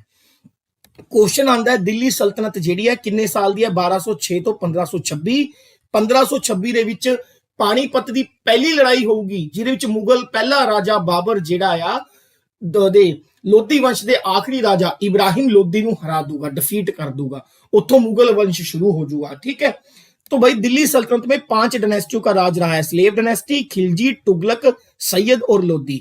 अब मेरी बात जरा ध्यान से समझो। स्लेव डायनेस्टी 1206 से लेकर 1290 तक रहेगी, लगभग 84 ईयर। उसके बाद खिलजी आएंगे, जलालुद्दीन खिलजी, अलाउद्दीन खिलजी 1290 से 1320, लगभग 30 साल। तुगलक आएंगे, ग्यासुद्दीन तुगलक, मोहम्मद बिन तुगलक, फिरोज शाह तुगलक, तैमूर का हमला होगा 1320 से लेकर 1413, लगभग 93-94 साल, ठीक है। उसके बाद सैयद डायनेस्टी आएगी, ठीक है, खजीर खान आएगा, इस तरीके से 1413 से लेकर 1451 तक, लगभग 37 साल का इनका राज रहा। फिर लोधी डायनेस्टी आएगी, इब्राहिम लोधी, सिकंदर लोधी, ठीक है, इस तरीके से बहलोल खां लोधी, इनका राज जो रहा 75 साल रहा। अब मैं 3 क्वेश्चन बैठा रहा हूं, उसको पीडीएफ पे लिख लेने हैं। पहला क्वेश्चन क्या है? लोधी वंश नूं छड्ड के जेडे पहले 4 वंश ने जिन्हां ने दिल्ली सल्तनत ते राज किया, स्लेव, खिलजी, तुगलक, सईदी, ये सारे तुर्की दे सी, ते जेड़ा लोधी वंश है ये अफगानिस्तान दा सी। ਤਾਂ ਦਿੱਲੀ ਸਲਤਨਤ ਦੇ ਉੱਤੇ ਰਾਜ ਕਰਨ ਵਾਲਾ ਪਹਿਲਾ ਅਫਗਾਨੀ ਵੰਸ਼ ਕਿਹੜਾ ਸੀ? ਲੋਧੀ ਸੀ। ਪਹਿਲੀ ਗੱਲ ਕਲੀਅਰ। ਅਗਲਾ ਕੁਐਸਚਨ, ਸਭ ਤੋਂ ਲੰਬੇ ਸਮੇਂ ਤੱਕ ਦਿੱਲੀ ਸਲਤਨਤ ਦੇ ਕਿਹੜੇ ਵੰਸ਼ ਨੇ ਰਾਜ ਕੀਤਾ? ਤੁਗਲਕ ਵੰਸ਼ ਨੇ ਰਾਜ ਕੀਤਾ 94 ਸਾਲ। ਸਭ ਤੋਂ ਛੋਟੇ ਸਮੇਂ ਵਾਸਤੇ ਕਿਹਨੇ ਰਾਜ ਕੀਤਾ? ਸਈਦੀਆਂ ਨੇ ਕੀਤਾ। ਕਿੰਨੇ ਸਾਲ? ਲਗਭਗ 37 ਸਾਲ। ਜੇ ਤੁਸੀਂ ਪੁੱਛੋ, ਕੁਐਸਚਨ ਧਿਆਨ ਨਾਲ ਸੁਣਨਾ ਜੋ ਮੈਂ ਕਹਿਣ ਵਾਲਾ, ਕਿ ਕਿਹੜੇ ਰਾਜੇ ਦੇ ਟਾਈਮ ਦਿੱਲੀ ਸਲਤਨਤ ਦੀਆਂ ਸੀਮਾਵਾਂ सब तो दूर तक फैलिया हुई सी, साउथ तक गईयां, वो सीगा Alauddin Khilji. Under the which ruler of Delhi Sultanat the kingdom of Delhi was most elaborated, फैलिया होया सी, तां वो कौन आऊगा? अलाउद्दीन खिलजी। क्लियर होगी बात जी? ओह गॉड, आगे बढ़ते हैं। नेक्स्ट, द इलवारी डायनेस्टी और the slave dynasty. Out of all the kings belongs to so called slave और मामलुक डायनेस्टी। ज्यादातर राजे जेडे सी वो स्लेव सी। कुतुबुद्दीन ऐबक है जेड़ा गोरी दा स्लेव है। कुतुबुद्दीन ऐबक तो बाद अगला जेड़ा इफेक्टिव राजा बनूगा इल्तुतमिश। इल्तुतमिश जेड़ा है वो कुतुबुद्दीन ऐबक दा स्लेव भी है, ओदा परौणा भी है, सन इन लॉ भी है। इस तरीके दे नाल इसलिए इहनूं स्लेव वंश भी कहा गया। ओनली 3 किहड़े किहड़े? ऐबक, इल्तुतमिश एंड बालबन, ये तीनों की सीगे? स्लेव सी। ते यही तीनों राजा स्लेव डायनेस्टी दे क्वेश्चन ने, इल्तुतमिश, बालबन ते ऐबक ज्यादातर, ठीक है। The dynasty is called Ilbari dynasty. क्यों किया जाता है? ज्यादातर राजा, all the ruler of dynasty except Aibak, Aibak नूं छड्ड के जिन्ने भी राजा सी belongs to Ilbari tribe. Tribe मतलब कबीला किदा? तुर्की दा। क्लियर हो गया? आगे बढ़ते हैं प्यारे बच्चों। कुतुबुद्दीन ऐबक, कुतुबुद्दीन ऐबक। अच्छा जी, एक क्वेश्चन याद रखियो। चलो क्वेश्चन याद की रखना है, तुसी भी बहुत सारी यूट्यूब तो वीडियोस देख के पढ़ते ही होंगे, जे लभ सकते हो तो लभ लो। कुतुबुद्दीन ऐबक नूं किने बाय कीता सी? गोरी दा एक सैनापति सी, ਉਹਨੇ कुतुबुद्दीन ऐबक नूं बाय करके गोरी नूं दिता सी। उस सैनापति दे नाम दे पीछे कूफी पैंदा है, अजीज कूफी। मैनू पूरा नाम कमेंट बॉक्स दे विच लभ के दसो जे लभ सकदे हो। अजीज कूफी पैंदा है, ठीक है। जब दिल्ली सल्तनत खत्म हो जाएगी मैं 80 MCQ दूंगा आपको, बस वो रट्टा मार लेना, बहुत है। आगे बढ़ते हैं। कुतुबुद्दीन ऐबक 1206 से 1210 तक 4 साल ये राजा रहा। कहता जी मोहम्मद गोरी अपनी पोजैशन मतलब जिन्नी आपकी जिंदगी भर की कमाई सी दिल्ली दी, इंडिया दी, ਉਹਦੇ ਹੱਥਾਂ 'ਚ ਛੱਡ ਗਿਆ। ਇਹਨੇ ਕਦੇ ਵੀ ਆਪਦੇ ਆਪ ਨੂੰ ਰਾਜਾ ਨਹੀਂ ਮੰਨਿਆ। ਇਹ ਕਹਿੰਦਾ ਸੀ ਮੈਂ ਰਾਜਾ ਨਹੀਂ ਹੈਗਾ, never take the title of sultan. ਇਸ ਲਈ ਇਹਨੇ ਇੱਕ ਟਾਈਟਲ ਅਡਾਪਟ ਕੀਤਾ ਸੀ ਮਲਿਕ ਦਾ ਜਾਂ ਫਿਰ ਸਿੱਪੇ ਸਲਾਹਕਾਰ। ਸਿੱਪੇ ਸਲਾਹਰ, ਸਿੱਪੇ ਸਲਾਹਰ ਦਾ ਮਤਲਬ ਹੁੰਦਾ ਹੈ ਸੈਕਿੰਡ ਇਨ ਕਮਾਂਡ, ਜਿਹੜਾ ਕਿਸੇ ਦੀ ਕਮਾਂਡ ਦੇ ਵਿੱਚ ਆ। ਕਲੀਅਰ ਹੋਗੀ ਬਾਤ? ਇੰਪੋਰਟੈਂਟ ਕੁਐਸਚਨ ਹੈ, ਠੀਕ ਹੈ। ਇਹਨੇ ਲਾਹੌਰ ਨੂੰ ਆਪਦੀ ਰਾਜਧਾਨੀ ਬਣਾਇਆ ਤੇ ਉੱਥੇ ਹੀ ਇਹਦਾ ਮਕਬਰਾ ਬਣਿਆ ਹੋਇਆ अनारकली बाजार ਦੇ ਵਿੱਚ। लाहौर बहुत ब्यूटीफुल सिटी है, अनारकली बाजार में वहीं पर इसका मकबरा बना हुआ है, ठीक है। हमारे पुरखे कहा करते थे कि लाहौर के बारे में एक कहावत मशहूर है कि जिन्हें लाहौर नहीं देखा वो जम्मिया ही नहीं, ठीक है। खैर आगे बढ़ते हैं। ओके, इन्हें कोई नवा एरिया आपदे हिस्से च नहीं मिलाया, ज्यादातर ही आपदा समय लाहौर च स्पेंड करदा सी। बहुत जेनरस किंग सी, दयालु राजा सीगा, ठीक है। जेनरस किंग होने करके ज्यादातर ਜਿਹੜੇ ਲਾਹੌਰ ਦੀ ਸੜਕਾਂ ਚੋਂ ਲੰਘਦਾ ਸੀ ਹਾਥੀ ਤੇ ਬਹਿ ਕੇ ਐ ਪੈਸੇ ਸੁੱਟਦਾ ਜਾਂਦਾ ਸੀ ਦੋਨੋਂ ਹੱਥਾਂ ਨਾਲ। ਇਸ ਲਈ ਇਹਨੂੰ ਇੱਕ ਟਾਈਟਲ ਦਿੱਤਾ ਗਿਆ ਸੋਬਰੀਕਿਊਟ ਦਾ ਮਤਲਬ ਹੁੰਦਾ ਹੈ ਅਦਰ ਨੇਮ, ਵੀ ਇਹਨੂੰ ਹੋਰ ਕਿਹੜੇ ਕਿਹੜੇ ਨਾਮ ਦੇ ਨਾਲ ਜਾਣਿਆ ਗਿਆ। ਇਹਦਾ ਸੋਬਰੀਕਿਊਟ ਹੈ ਲੱਖ ਬਖਸ਼, ਗਿਵਰਸ ਆਫ ਲੈਕਸ। ਕਲੀਅਰ ਹੋ ਗਈ ਬਾਤ? ਇੱਕ ਸ਼ਹਿਰ ਹੈ ਦਿੱਲੀ ਦੇ ਕੋਲੇ ਮਹਿਰੌਲੀ, ਇਹਨੇ ਉਹਦਾ ਨੀਂਹ ਪੱਥਰ ਰੱਖਿਆ। ਮਹਿਰੌਲੀ ਨੂੰ ਅੱਜ ਕੱਲ ਵਰਲਡ ਯੂਨੈਸਕੋ ਹੈਰੀਟੇਜ ਸਾਈਟ ਦਾ ਕਿਤਾਬ ਮਿਲਿਆ ਹੋਇਆ, ਵਰਲਡ ਯੂਨੈਸਕੋ ਹੈਰੀਟੇਜ ਸਾਈਟ ਦਾ ਕਿਤਾਬ ਮਿਲਿਆ ਹੋਇਆ। ਕੁਤੁਬ ਮੀਨਾਰ ਦਾ ਨੀਂਹ ਪੱਥਰ ਰੱਖਿਆ, ਉਹਦਾ ਬੇਸਮੈਂਟ ਬਣਵਾਇਆ। ਕੁਤੁਬ ਮੀਨਾਰ ਨੂੰ ਮੈਂ ਪੂਰਾ ਪੋਸਟਮਾਰਟਮ ਕਰੂੰਗਾ, ਖੋਲ ਕੇ ਸਮਝਾਉਂਗਾ, ਇਹਨੂੰ ਕੁਝ ਸਮੇਂ ਲਈ ਸਾਈਡ ਤੇ ਰੱਖ ਦਿੰਦੇ ਆ, ਠੀਕ ਹੈ। ਇਹਨੇ ਇੱਕ ਗੇਮ ਸ਼ੁਰੂ ਕੀਤੀ ਸੀ ਕੁਤੁਬੁद्दीन ऐबक ਨੇ ਭਾਰਤ ਦੇ ਵਿੱਚ। ਗੇਮ ਦਾ ਨਾਮ ਹੈ ਚੁਗਾਨ। ਚੁਗਾਨ ਕੀ ਹੁੰਦੀ ਹੈ? ਪੋਲੋ, ਘੋੜੇ ਤੇ ਬਹਿ ਕੇ ਹਾਕੀ ਦੀ ਤਰ੍ਹਾਂ ਗੋਲ ਕਰਨਾ ਹੁੰਦਾ ਹੈ, ਚੁਗਾਨ ਬੋਲਦੇ ਆ ਉਹਨੂੰ, ਪੋਲੋ। ਤਾਂ ਕੁਐਸਚਨ ਆਂਦਾ ਤੁਰਕੀਆਂ ਦੁਆਰਾ ਭਾਰਤ 'ਚ ਸ਼ੁਰੂ ਕੀਤੀ ਗਈ ਪਹਿਲੀ ਗੇਮ ਕਿਹੜੀ ਸੀ? ਪੋਲੋ ਜਾਂ ਚੁਗਾਨ। ਉਹੀ ਗੇਮ ਖੇਡਦਾ ਹੋਇਆ ਇੱਕਦਮ ਘੋੜਾ ਅੱਗੇ ਨੂੰ ਭੱਜ ਲੈਂਦਾ ਤੇ ਪਿੱਛੇ ਨੂੰ ਡਿੱਗ ਪੈਂਦਾ, ਪੱਥਰ ਤੇ ਪਿਛਲੇ ਵਾਲੇ ਦਿਮਾਗ 'ਚ ਸੱਟ ਲੱਗਦੀ ਹੈ, ਜਿਹਦੇ ਕਰਕੇ ਇਹਦੀ ਕੀ ਹੋ ਜਾਂਦੀ ਹੈ? ਮੌਤ ਹੋ ਜਾਂਦੀ ਹੈ। ਤਾਂ ਕੁਤੁਬੁद्दीन ऐबक ਦੀ ਮੌਤ ਹੋਈ ਡਿਊਰਿੰਗ ਪਲੇਇੰਗ ਦਾ ਪੋਲੋ ਚੁਗਾਨ, ਠੀਕ ਹੈ। ਇਹਨੇ ਆਪਦੀ ਪਹਿਲੀ मस्जिद बनवाई इंडिया ਦੇ ਵਿੱਚ, सुपर इंपॉर्टेंट। मस्जिद का नाम है कुबत अल इस्लाम, ठीक है। कुबत अल इस्लाम, हो सकता है मेरी प्रोनाउंसिएशन गलत हो क्योंकि यार मुझे उर्दू नहीं आती, ठीक है। कुबत अल इस्लाम, और ये दिल्ली के अंदर है। और एक दूसरी मस्जिद बनवाई थी 2.5 दिन का झोंपड़ा, 2 सही 1/2, 2.5 दिन ਦੇ ਵਿੱਚ बनाई गई मस्जिद, 2.5 दिन का झोंपड़ा। और ये कहां पर है? अजमेर के अंदर। एम आई क्लियर और नॉट क्लियर? नंबर 1, इन्हें भारत ਦੇ ਵਿੱਚ मस्जिद बनवाई पहली, कुवैत उल इस्लाम दिल्ली ਦੇ अंदर। ਜਿਵੇਂ ਜਿਵੇਂ ਕੁਤੁਬ ਮੀਨਾਰ ਬਣ ਰਹੀ ਹੈ ਉਹਦੇ ਪੈਰਲਰ ਹੀ ਕੁਵੈਤ ਉਲ ਇਸਲਾਮ ਹੈ। ਮਤਲਬ ਜਿੱਥੇ ਤੁਸੀਂ ਜੇ ਕੁਤੁਬ ਮੀਨਾਰ ਦੇਖਣ ਜਾਓਗੇ ਉਹਦੇ ਲਗਭਗ ਨੇੜੇ ਹੀ ਤੁਹਾਨੂੰ ਕੁਵੈਤ ਉਲ ਇਸਲਾਮ ਮਿਲੂਗੀ, ਭਾਰਤ ਦੀ ਪਹਿਲੀ ਮੌਸਕਿਊ। ਕਲੀਅਰ ਹੋ ਗਈ? ਹੁਣ ਤੁਹਾਨੂੰ ਮੈਂ ਥੋੜਾ ਜਿਹਾ ਕੁਤੁਬ ਮੀਨਾਰ ਦਾ ਡਿਟੇਲ ਸਮਝਾ ਦੇਵਾਂ, ਧਿਆਨ ਨਾਲ ਸਮਝਣਾ ਹੈ। ਕੁਤੁਬ ਮੀਨਾਰ ਦਾ ਡਿਟੇਲ ਬਹੁਤ ਇੰਪੋਰਟੈਂਟ ਹੈ ਤੇ ਉਰੇ ਹੀ ਯਾਦ ਕਰ ਲੈਣਾ। ਹੁਣ ਇਹ ਅਸੀਂ ਮੰਨ ਕੇ ਚੱਲਦੇ ਹਾਂ ਕਿ ਇਹ ਉਹ ਏਰੀਆ ਹੈ ਦਿੱਲੀ ਦਾ ਜਿੱਥੇ ਕੁਤੁਬ ਮੀਨਾਰ ਹੈ। ਸਭ ਤੋਂ ਪਹਿਲੀ ਚੀਜ਼, ਸਭ ਤੋਂ ਪਹਿਲਾਂ ਜਿਹੜਾ ਕੁਤੁਬ ਮੀਨਾਰ ਬਣਾਉਣ ਲੱਗਿਆ ਉਹਨੇ ਬਣਾਇਆ ਉਹਦਾ ਬੇਸਮੈਂਟ। ਇੱਕ ਤਰੀਕੇ ਦੇ ਨਾਲ ਕੁਤੁਬ ਮੀਨਾਰ ਦਾ ਕੀ ਬਣਾਇਆ? ਬੇਸਮੈਂਟ। ਤਾਂ ਜਿਹੜਾ ਬੇਸਮੈਂਟ ਬਣਾਇਆ ਸੀ ਉਹ ਤਾਂ ਕੁਤੁਬੁद्दीन ऐबक ਨੇ ਬਣਵਾਇਆ ਸੀ, ਠੀਕ ਹੈ। ਕਿਨੇ ਬਣਵਾਇਆ ਸੀ ਬੇਸਮੈਂਟ? ਕੁਤੁਬੁद्दीन ऐबक ਨੇ। 1192 ਚ ਬਣਨ ਲੱਗੀ ਸੀ, ਲਗਭਗ 1192-93 ਦੇ ਵਿੱਚ ਇਹ ਬਣਨ ਲੱਗੀ ਸੀ। ਉਸੇ ਸਮੇਂ ਪੈਰਲਰ ਕੁਤੁਬ ਮੀਨਾਰ ਦੇ ਪੈਰਲਰ ਉੱਥੇ ਹੀ कुवत उल इस्लाम बन रही है मस्जिद, ठीक है। तो क्वेश्चन आ गया ਕੁਤੁਬ ਮੀਨਾਰ ਦਾ ਨੀਂਹ ਪੱਥਰ ਕਿਹਨੇ ਰੱਖਿਆ? ਕੁਤੁਬਦੀਨ ਐਬਕ ਨੇ।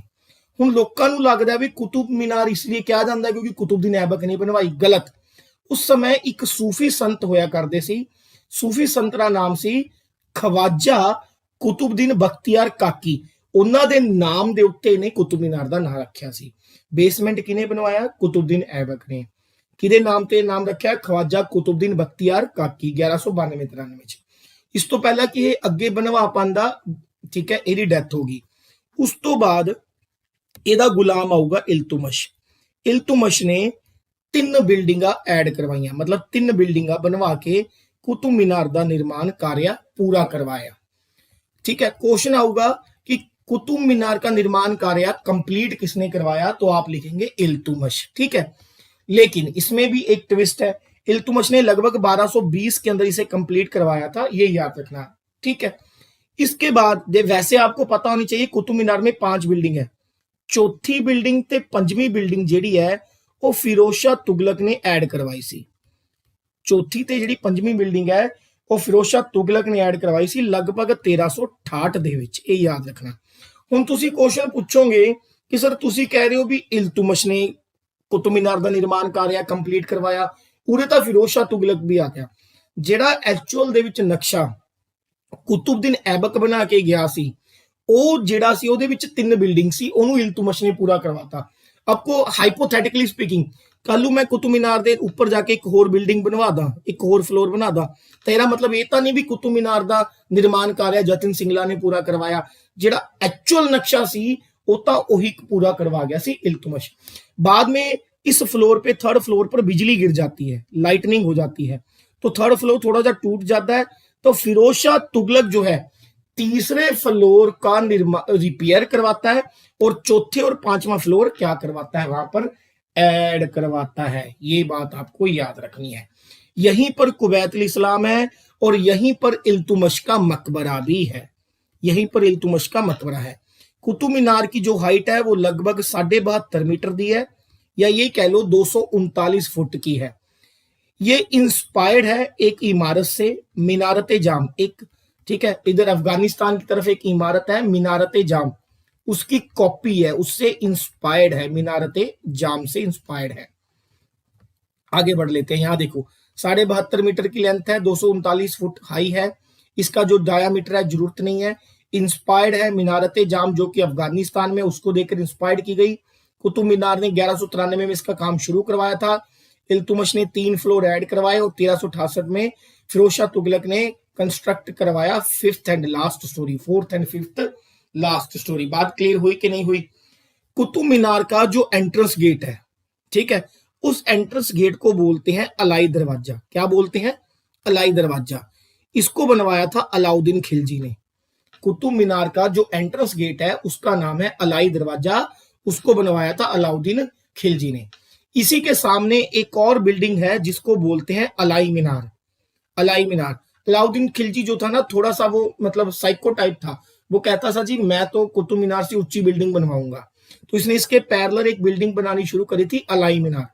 तो वहां पर अलाई मीनार भी है, अलाई दरवाजा भी है, कुतुबुद्दीन ऐबक के द्वारा स्टार्ट करवाई गई कुतुब मीनार भी है, इल्तुतमिश का मकबरा भी है और उसके द्वारा बनवाई गई पहली मस्जिद कुवैत अल इस्लाम भी है।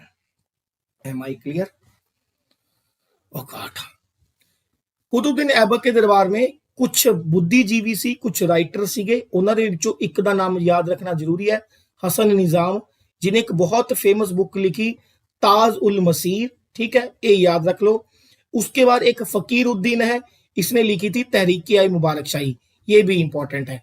हसन निजाम और फकीर उद्दीन जिन्होंने लिखी तहरीक आई मुबारक शाही। क्लियर होगी बात प्यारे बच्चों? नेक्स्ट राजा जो हमें पढ़ना है वो है अरम शाह या आराम शाह। देखो मैंने पीडीएफ के अंदर हर एक चीज की डिटेल दी है। इंपॉर्टेंट क्या है मैं पढ़ाऊंगा, क्वेश्चन क्या बनता है मैं आपको बताऊंगा, ठीक है, लीव क्या करना है मैं आपको बताऊंगा, लेकिन मैं आपको सारा पीडीएफ पढ़ाऊंगा, लेकिन उसमें जो बातें लीव करने वाली हैं वो बताऊंगा। करनी है लीव या नहीं करनी वो आपके ऊपर डिपेंड है। अरम शाह के ऊपर क्वेश्चन नहीं आएगा, आप नहीं पढ़ना चाहते तो छोड़ सकते हो।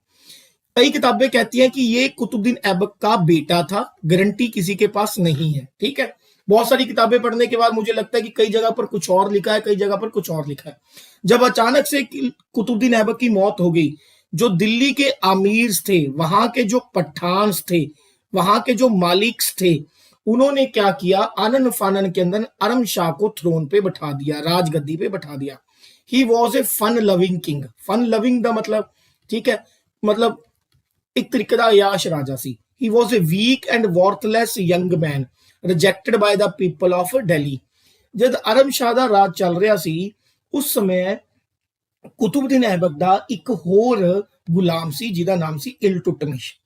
इल्तुतमिश उस समय गवर्नर सीगा बादून दा, ठीक है, उरे बादून नहीं आना, बादूनी आना है, NI पालियो, ठीक है। Iltutmish was the governor of Badaun at that time.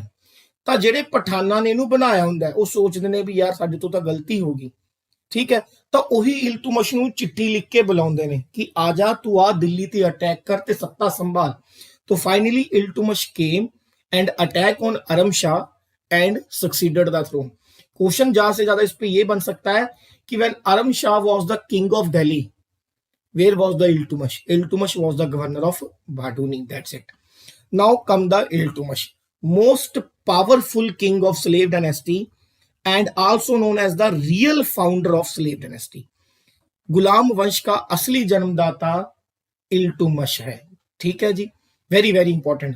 लगभग मान के चलो इन्हें 25-26 साल दिल्ली सल्तनत के उत्ते राज किया। दिल्ली सल्तनत के सब तो लंबे समय तक 3 राजे तुसी स्लेव डायनेस्टी च याद रखने ने, कुतुबुद्दीन ऐबक, इल्तुतमिश ते बालबन। इसके बाद राज क्वेश्चन नहीं आएगा स्लेब पे। पूरा नाम है Shamsuddin Iltutmish, was the son in law of Aibak. पहले गुलाम था, बाद में अपनी काबिलियत की वजह से कहा जाता है सन इन लॉ बना। इन्हें एक टाइटल दिया जाता है स्लेव ऑफ स्लेव, गुलामा दा गुलाम, क्योंकि यह कुतुबुद्दीन ऐबक दा गुलाम सी ते कुतुबुद्दीन ऐबक की दा गुलाम सी गोरी दा, ठीक है। तो गुलामों का गुलाम, स्लेव ऑफ स्लेव, ठीक है, ये इसको नाम दिया जाता है। He is considered the greatest of the slave king. गुलाम वंश के सभी राजाओं में से सबसे महान माना जाता है। ते इन्हें रियल कंसोलिडेट किया, कट्ठा किया तुर्किश कॉन्केस्ट इन इंडिया। तुर्की आक्रमणकार नूं भारत दे विच असली कंसोलिडेट इकट्ठा करने वाला, बन के रखने वाला इल्तुतमिश था। इन्हें पहला अपनी तेरी कैपिटल है लाहौर तो बादून शिफ्ट की ते बादून तो बाद चों कित्थे ले गया? दिल्ली, क्योंकि लाहौर ले गया सीगा कुतुबुद्दीन ऐबक, ठीक है। इसके ऊपर क्वेश्चन आता है यहां से, ये है एकता सिस्टम। इसने 2 चीजें बढ़िया करी। एक, इसने चलाया एकता सिस्टम, ठीक है, इंपॉर्टेंट है, कापी पेन उठा लो, लिखनी है। एकता सिस्टम क्या है? मान लो ये पूरी दिल्ली है, पूरी दिल्ली नूं छोटे छोटे हिस्सियां दे विच वंडता, ठीक है। ये जिहड़ा छोटा जिहा हिस्सा आ इहनूं एकता कह दिता जांदा है, known as the Iqta system. इस छोटे जे हिस्से दा एक हैड होऊगा, उहनूं बोलांगे एकतादार। ते एकतादार दे 2 मेन काम होणगे। एक तां आपदे एकता दे विचों टैक्स कलैक्ट करना, जिहड़ा वो किंग तक पहुंचाऊगा। दूसरा, आर्मी रेडी रखना। आर्मी रेडी रखने का मतलब की है, जब भी इल्तुतमिश युद्ध लड़न जाऊगा, वो एकतादार नूं कह दूंगा भी तेरे हिस्से चो जे कोई युद्ध लड़ना चाहता है, मैं उन्होंने कुछ पैसे दे दूंगा, वो मेरी सेना दे विच भर्ती हो सकता है। ये 2 काम सीगे एकतादार दे। गल क्लीयर होगी। So who started the Iqta system? Ekta system was started by the Iltutmish. इनू आके एबॉलिश करूगा अलाउद्दीन खिलजी, ये याद रखना। इनू आके एबॉलिश करूगा अलाउद्दीन खिलजी। तेनू हेरिडिटरी बनाऊगा। हेरिडिटरी मतलब, ठीक है, वो बनाऊगा फिरोज शाह तुगलक। ये तीनों क्वेश्चन इंपॉर्टेंट ने, याद रखना। Who started the Iqta system? Iltutmish. Who abolish the Iqta system? Alauddin Khilji. Who make the Iqta system hereditary? Firoz Shah Tughlaq. आगे बढ़ते हैं। इन्हें प्रिवेंट किया दिल्ली नूं, अपने राज नूं चंगेज खान दे अटैक तो। देखो, चंगेज खान दा एक दुश्मन सी जिहदा नाम सी जलालुद्दीन, ठीक है। ये ईरान दा राजा सी, रूलर सी ईरान दा। ये की करदा आ, ये शरण मंगदा है, इल्तुतमिश तो हेल्प मंगदा है भी चंगेज खान के खिलाफ लड़न वास्ते मेरी हेल्प कर। इल्तुतमिश मना कर दिंदा है, क्लीयर कट मना कर दिंदा भी मैं कुछ नहीं करना चाहता। तो चंगेज खान खुश हो जाता है कि भाई इल्तुतमिश ने मेरे एनिमी नूं जगह नहीं दी ते मेरा साथ दिता। ते उन्होंने चंगेज खान एक विश्वास दिला दिंदा भी मैं जिन्नी देर तक तू दिल्ली के सिंघासन ते बैठा है, मैं अटैक नहीं करता। इसलिए इन्हें दिल्ली नूं चंगेज खान के अटैक तो बचाया। ਵਾਇਆ ਚੰਗੇਜ਼ ਖਾਨ ਦੇ ਜਿਹੜੇ ਦੁਸ਼ਮਣ ਹੈ ਉਹਦੀ ਹੈਲਪ ਨਾ ਕਰਕੇ। ਠੀਕ ਹੈ ਜੀ। ਹੀ ਪ੍ਰੀਵੈਂਟਡ ਦਾ ਮੰਗੋਲੀਆ। ਚੰਗੇਜ਼ ਖਾਨ ਮੰਗੋਲੀਆ ਦਾ ਬਹੁਤ ਵੱਡਾ ਇੱਕ ਰਾਜਾ ਹੋਇਆ। ਮੰਗੋਲੀਆ ਕਿੱਥੇ ਹੈ? ਆ ਇੰਡੀਆ, ਆ ਸਾਰਾ ਚਾਈਨਾ ਹੈ, ਪੂਰੇ ਚਾਈਨਾ ਦੇ ਉੱਪਰ ਦਾਣੇ ਜਿੰਨਾ ਕੰਟਰੀ ਹੈ ਮੰਗੋਲੀਆ। ਕਲੀਅਰ ਹੋ ਗਈ ਬਾਤ? ਠੀਕ ਹੈ। ਇਹ ਦਿੱਲੀ ਸਲਤਨਤ ਦਾ ਪਹਿਲਾ ਇੰਡੀਪੈਂਡੈਂਟ ਰਾਜਾ ਸੀ। ਦਿੱਲੀ ਸਲਤਨਤ ਦਾ ਪਹਿਲਾ ਆਜ਼ਾਦ ਰਾਜਾ। ਦਿੱਲੀ ਸਲਤਨਤ ਦਾ ਪਹਿਲਾ ਇੰਡੀਪੈਂਡੈਂਟ ਰਾਜੇ ਦਾ ਮਤਲਬ ਕੀ ਹੈ? ਹੁਣ ਆਪਾਂ ਸਾਰਿਆਂ ਨੂੰ ਪਤਾ ਵੀ ਜ਼ਿਆਦਾਤਰ ਰਾਜਾ ਇਹ ਤੁਰਕੀ ਤੋਂ ਹੋਏ ਨੇ ਤੇ ਤੁਰਕੀ ਦੇ ਉੱਤੇ ਖਲੀਫਿਆਂ ਦਾ ਰਾਜ ਹੈ, ਕੈਲੀਫੇਟਸ ਦਾ ਰਾਜ ਹੈ। ਇਹ ਕਿਸੇ ਨਾ ਕਿਸੇ ਖਲੀਫੇ ਦਾ ਆਰਡਰ ਮੰਨ ਰਹੇ ਨੇ। ਲੇਕਿਨ ਇਹਨੇ ਜਿਹੜਾ ਬਗਦਾਦ ਦਾ ਖਲੀਫਾ ਸੀ, ਠੀਕ ਹੈ, ਬਗਦਾਦ ਦੇ ਖਲੀਫੇ ਤੋਂ ਰਿਟਨ ਦੇ ਵਿੱਚ ਇਹ ਲੈ ਲਿਆ ਸੀ ਕਿ ਇਲਤੁਤਮਸ਼ ਜਿਹੜਾ ਆਪਦੀ ਅਥਾਰਟੀ ਆਪ ਚਲਾ ਸਕਦਾ ਹੈ। ਇਸ ਲਈ ਇਹ ਦਿੱਲੀ ਸਲਤਨਤ ਦਾ ਪਹਿਲਾ ਇੰਡੀਪੈਂਡੈਂਟ ਸੁਲਤਾਨ ਹੋਇਆ। ਇਸ ਤੋਂ ਪਹਿਲਾਂ ਵਾਲੇ ਜਿੰਨੇ ਰਾਜਾ ਸੀ ਉਹ ਕਿਸੇ ਨਾ ਕਿਸੇ ਖਲੀਫਾ ਤੋਂ ਪਰਮਿਸ਼ਨ ਲੈ ਕੇ ਹੀ ਕੰਮ ਕਰ ਪਾਉਂਦੇ ਸੀ। ਜਿਹੜਾ ਬਗਦਾਦ ਦਾ ਖਲੀਫਾ ਹੈ ਉਹ ਪੂਰੇ ਵਰਲਡ ਦੇ ਵਿੱਚ ਜਿੰਨੀ ਇਸਲਾਮਿਕ ਸਟੇਟਸ ਨੇ ਉਹਨਾਂ ਦਾ ਮੈਂਬਰ ਹੈ। ਉਹਦੇ ਕੋਲ ਇਹ ਪਾਵਰ ਹੈ ਕਿ ਲਿਖ ਕੇ ਦੇ ਸਕਦਾ ਹੈ ਕਿ ਇਲਤੁਤਮਸ਼ ਆਪਦੀ ਅਥਾਰਟੀ ਆਪ ਚਲਾ ਸਕਦਾ ਹੈ। ਕਲੀਅਰ ਹੋ ਗਈ ਬਾਤ? ਠੀਕ ਹੈ ਜੀ। ਇਹਨੇ ਇੱਕ ਸਿਸਟਮ ਚਲਾਇਆ ਤੁਰਕ ਆਈ ਚਹਿਲਗਾਨੀ। ਤੁਰਕ ਆਈ ਚਹਿਲਗਾਨੀ ਜਾਂ ਜਿਹਨੂੰ ਚਲੀਸਾ ਵੀ ਕਹਿੰਦੇ ਨੇ। ਇਹਦੇ ਵਿੱਚ 40 ਪਾਵਰਫੁਲ ਤੁਰਕੀ ਬੰਦੇ ਹੁੰਦੇ ਨੇ।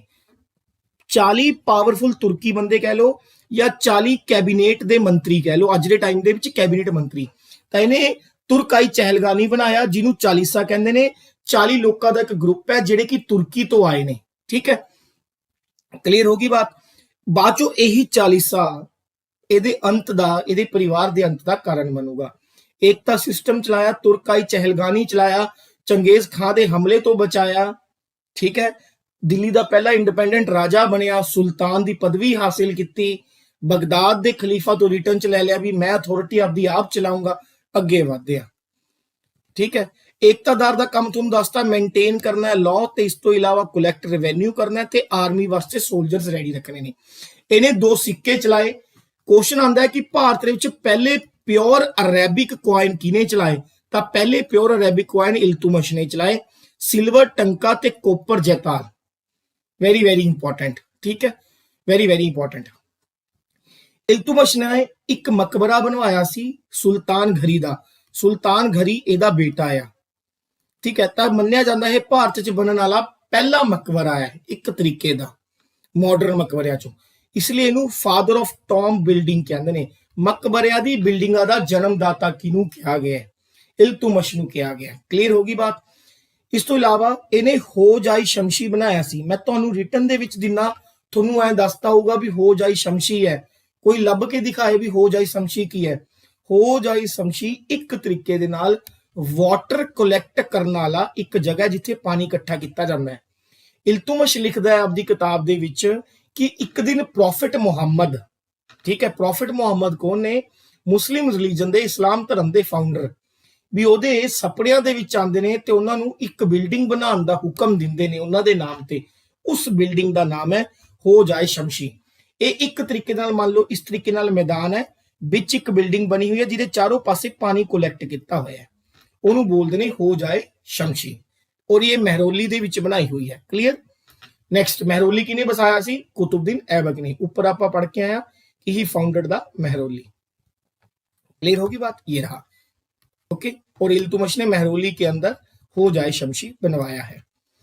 इस तो इलावा इल्तुतमिश ने 3rd बैटल ऑफ तेराइन लड़ी। इल्तुतमिश ने तीसरी बैटल लड़ी की दी? तेराइन दी। 3rd बैटल ऑफ तेराइन लड़ी। हुण तुसीं मैनूं ये दसोगे कि पहलियां 2 बैटल मैं करवा चुकिया। इल्तुतमिश ने 3rd बैटल ऑफ तेराइन किहदे खिलाफ लड़ी? ये कमेंट बॉक्स में बताना। इल्तुतमिश ने डिस्ट्रॉय किया उज्जैन के अंदर एक बहुत बड़ा मंदिर है, महाकाल टेम्पल, शिवजी का मंदिर है, उसको इन्होंने 1235 में डिस्ट्रॉय किया। मरने से पहले इन्होंने डिक्लेयर किया कि रजिया सुल्ताना जो इसकी डॉटर है वो इसकी सक्सेसर होगी। ठीक है। जो अपने आप में एक अजीब कंडीशन थी, एक तरीके से अपने आप में अजीब डिसीजन था। इसके जितने भी बेटे थे, रकुद्दीन फिरोज शाही, आगे और भी आएंगे, ठीक है, वो सब इनकेपेबल थे। तो he declared Razia Sultana as the successor of Iltutmish. तो अगली बार रजिया सुल्ताना जब राजा बनेगी वो दिल्ली सल्तनत की और भारत के इतिहास की पहली फीमेल सुल्तान होगी। क्लियर? नेक्स्ट। और तो मुझे नहीं लगता इल्तुतमिश के बारे में आपको कुछ बताना है। एकता सिस्टम चलाया, तुर्क आई चहलगानी 40 लोगों का ग्रुप था जिसकी सलाह से ये सारे काम करता था। ठीक है। और एकतादारी सिस्टम को एबॉलिश किया अलाउद्दीन खिलजी ने, हेरिडिटरी बनाया फिरोज शाह तुगलक ने, कॉपर जेटाल चलाया, सिल्वर टंका चलाया, अपने बेटे सुल्तान घरी का मकबरा बनवाया, इसलिए टॉम्ब की बिल्डिंग का ये जन्मदाता कहा जाता है। हो जाए शमशी बनवाया महरौली के अंदर, महाकाल टेम्पल उज्जैन जो है वो इसने डिस्ट्रॉय करवाया। ठीक है, आगे बढ़ते हैं।